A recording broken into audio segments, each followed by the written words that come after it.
सुन कि वचन तेरे मुंह से ना उतरने पाए, इसी में रात दिन ध्यान दे रहना। तो तीसरी बात जो मैंने बताई थी, आप खाते हो और चाहते हो, उसको फिर अभ्यास करते हो। ठीक है।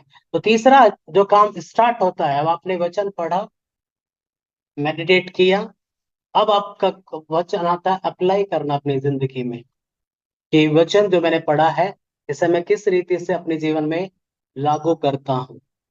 समझ रहे हैं?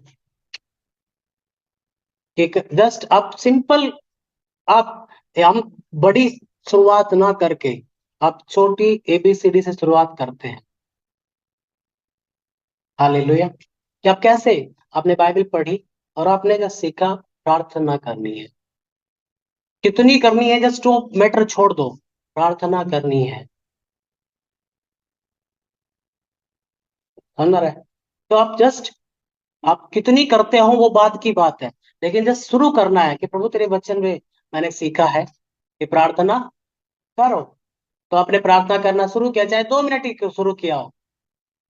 हालेलुया। कि जस्ट आपने अप्लाई किया, मैं प्रार्थना करूंगा कितनी, चाहे 2 मिनट हो मैं करूंगा, 3 करूंगा, 4 करूंगा, 5 करूंगा।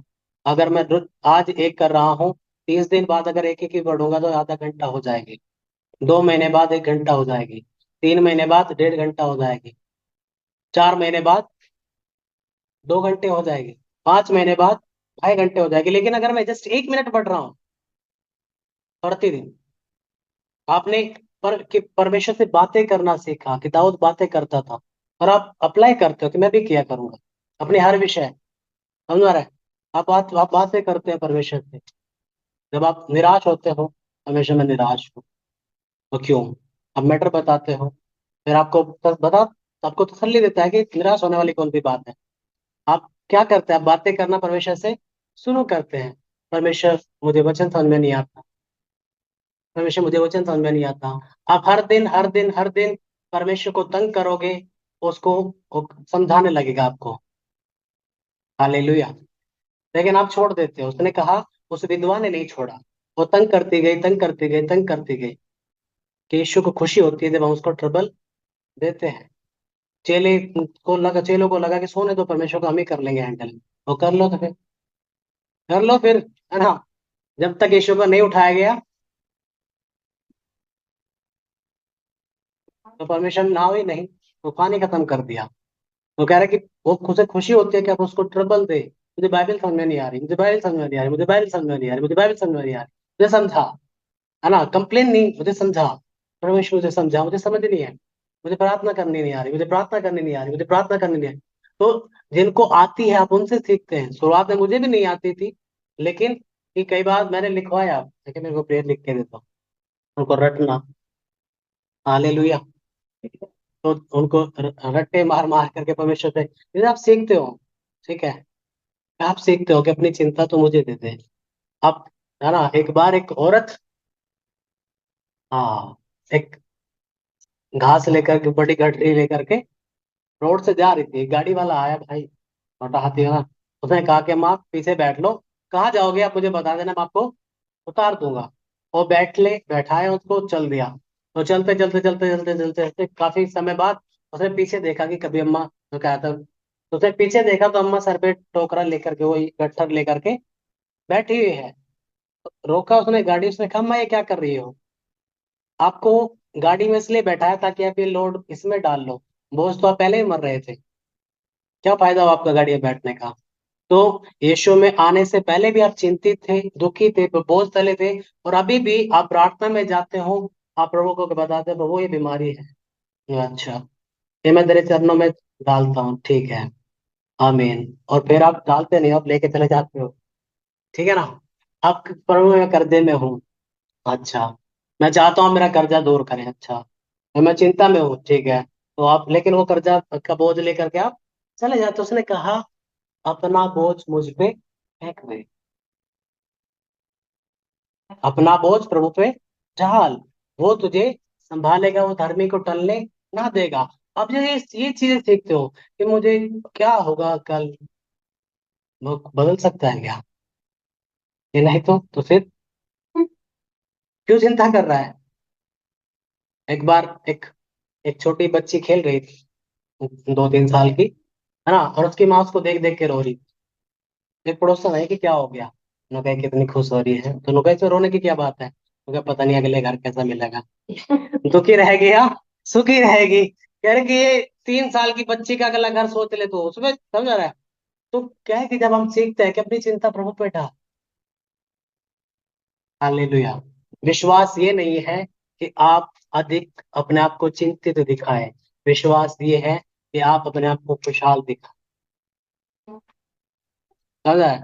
सड़े हुए चेहरे देख करके ही परमेश्वर दया नहीं करता, वो दिल में विश्वास देख करके दया करता है ना।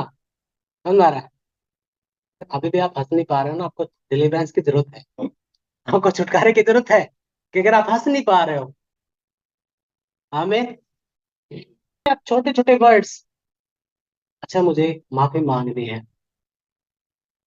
प्रभु, सबसे पहले तो आपसे ही मांगनी है, तो याद कर, आपको याद आता है क्या क्या किया है प्रभु के विरुद्ध में, क्या क्या बोला है, क्या क्या सोचा है, आप प्रभु से माफी मांगते हैं। उसके बाद में आपको, जब आप बढ़ते हैं, आपको लगता है कि केवल प्रभु प्रभु के नहीं, मैं तो मम्मी के खिलाफ भी बहुत कुछ बोला है, मैं तो पापा के खिलाफ भी बहुत कुछ बोला है, मुझे उनसे भी माफी मांगनी है। आप जस्ट जस्ट इनिशिएटिव सॉरी बोलते हो। हालेलुया।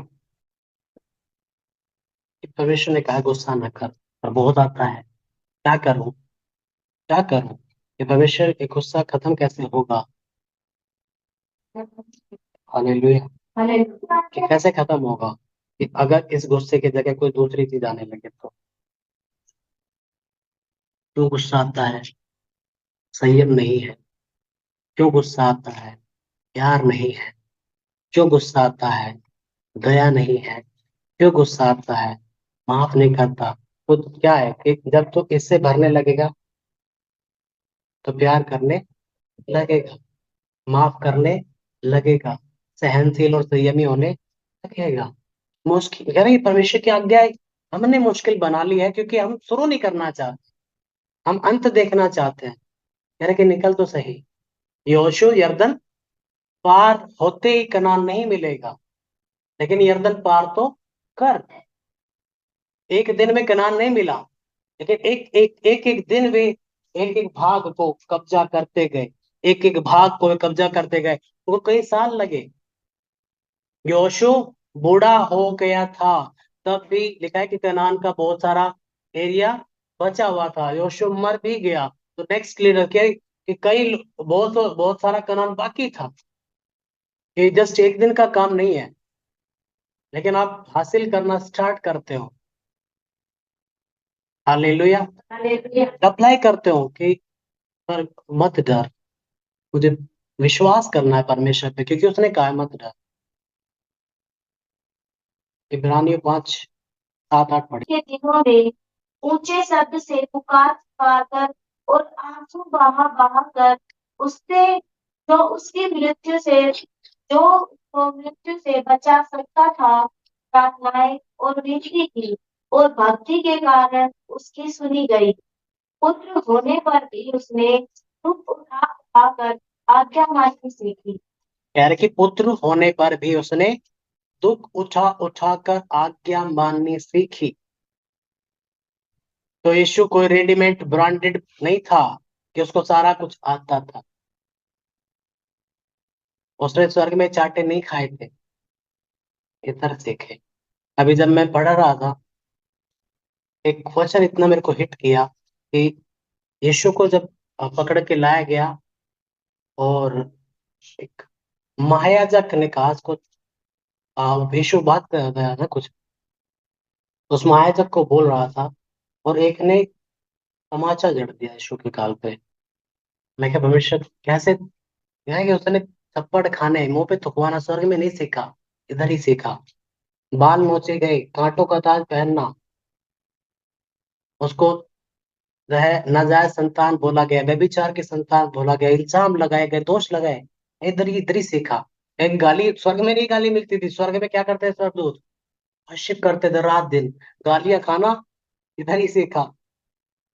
यहीं पे ही आकर के उसको गालियां मिली है, स्वर्ग में उसको स्वर्गदूत रात दिन उसकी उपासना करते हैं। विश्वासघात सहना, कि जिनसे प्यार किया वही खंजर घोंपेंगे, है ना, किस करेंगे और पकड़वाएंगे, वो इधर ही सीखा। कि जिनके लिए, जिनसे इतना प्यार किया वो दगा देंगे, इधर ही सीखा। अरे पुत्र होने पर भी उसने दुख उठा उठा करके आज्ञा माननी सीखी। क्या कि जिन हाथों से उसने अंधी आंखें खोली, उन्हें में कीले ठोकवाना, इधर ही सीखा। फिर पाँव से वो चल करके मुर्दों को जिलाने के लिए गया, घोड़ियों को शुद्ध करने के लिए गया, शुभ संदेश देने के लिए गया, उन पैरों में कीले ठोकवाना उसने यही सीखा। उसने दुनिया के बदन चंगे किए, उसने अपना बदन घोड़ों से छलनी करवाना इधर ही सीखा। उसे क्रूस पे लटका दिया गया, उन्होंने कहा पिता इनको माफ करके, ये नहीं जानते हैं क्या करते हैं। अगर ये जानते तो क्या है कि कभी क्रूस पे नहीं चढ़ाते। है कि पुत्र होने पर भी उसने दुख उठा उठा कर आज्ञा माननी सीखी, ठीक है, ताकि वो हमें एक आदर्श बन जाए। हालेलुया। क्या है कि अप्लाई करना उस वचन को, कि मैं मानूंगा, है ना, ये खाने के लिए प्रार्थना करना है। आप जस्ट सफर में जा रहे हैं उसके लिए प्रार्थना, प्रभु बातें करना शुरू करते हैं, विश्वास करना शुरू करते हैं, और आप पाते हैं कि आप पहले से ज्यादा ब्लेस्ड हो रहे हैं, पहले से ज्यादा बुद्धिमान हो रहे हैं, पहले से ज्यादा आपके घरों में बरकतें आ रही है, आशीष आ रही है। उसके बाद में आप क्या करते हैं? है कि जब आप ब्लेस हो रहे हैं, आप शेयर करते हैं। जब पतरस की नाव में इतना आगे कि वो डूबने लगा, उसने क्या किया? उसने दूसरों को बुलाया कि आ करके हमारी सहायता करो। तो आप जब, आपको जब वचन आपने खाया, बचाया, अप्लाई किया, अब आप दूसरों को जब आप शेयर करेंगे, जो वचन आप जी करके आ रहे हैं, जो उस वचन को आप फॉलो करके आ रहे हैं, आपको कॉन्फिडेंस है कि परमेश्वर, भाई साहब मैंने करके देखा। कि कई लोग, हमने प्रार्थना किया कुछ नहीं हुआ, कि आपने सही नहीं, नहीं किया।